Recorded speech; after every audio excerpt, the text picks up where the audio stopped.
This video will introduce to you the concept of SongSurge and cPods and how they can be used on your website.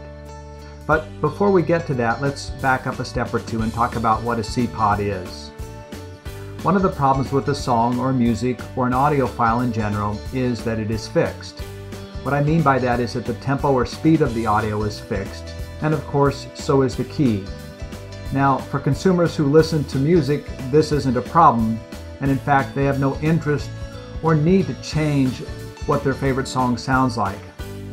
However, for other people who sing karaoke or play along to a background track, or people who are learning to dance to a song or exercise to music, these people indeed may want to modify the tempo or speed of a song, and in some cases they may also want to modify the key or pitch.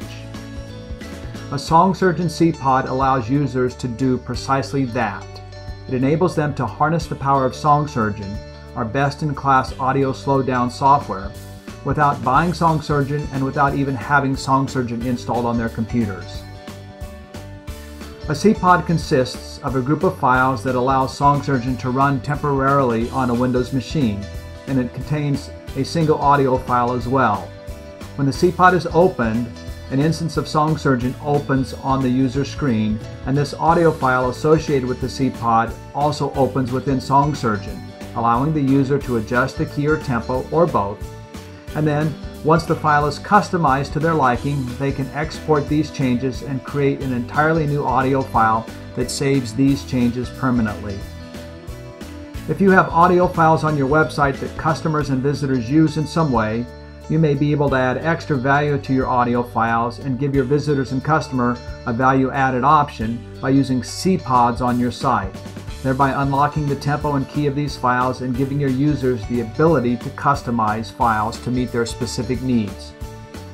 Another important feature about cPods is your ability to customize them for your website. This can be done in a couple of ways. Firstly, you can set the number of exports from the cPod to anything from 1 to infinity.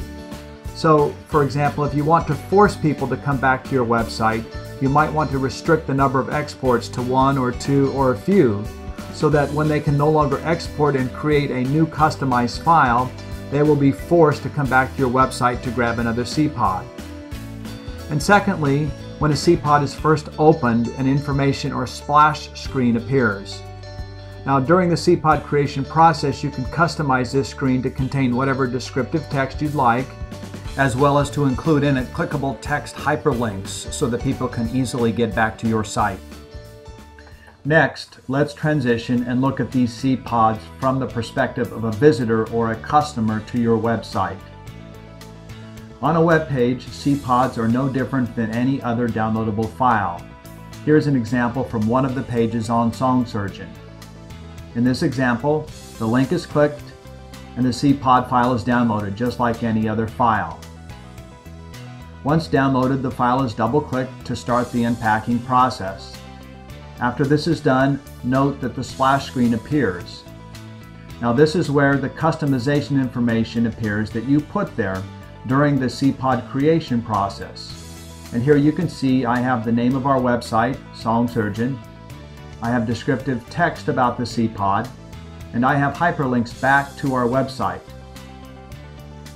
Once the user clicks through this splash screen or information screen, an instance of SongSurge opens with the associated song open and ready to use. The user can then play the song in real time and adjust the tempo and/or key until they find the settings that meet their needs. Once they've done that, they then use the export button and export the file from the cPod to create an entirely new audio file with the key and/or tempo changes permanently residing in this new file. Note that as the user initiates the export, they are told about the number of remaining exports associated with this cPod. In this particular case, it is telling them that after this current export, there is one more export allowed. Thereafter, if they wanted to try an export, they would not be able to, and they would have to go back to your site to get another cPod. The export creation process creates an entirely new audio file. This file is a normal audio file, like a WAV or an MP3 file, that can be burned to a CD, or loaded onto and played in an MP3 player or iPod. As the cPod is closed, a small message is displayed that says "Clean Exit," telling them that nothing has been installed on their computer. So you have now seen the cPod process from both perspectives, that of a website owner and that of a visitor to a website or a cPod user. The process of both creating a cPod as well as using a cPod is straightforward and simple. As a website owner, cPods will allow you to differentiate your website by providing audio files that are adjustable. For your visitors and customers, these adjustable files are viewed as a value-added product because they unlock what normally are fixed audio files and allow your visitors and customers to customize these files to meet their needs. That means that cPods are a win-win proposition for both you and your customers. If you think your business or website could benefit from the use of cPods, please complete the form below found on this webpage and let us know. In many cases, there is no cost for the use of the cPod creation software. So contact us today and let's get started with the cPod program for your website.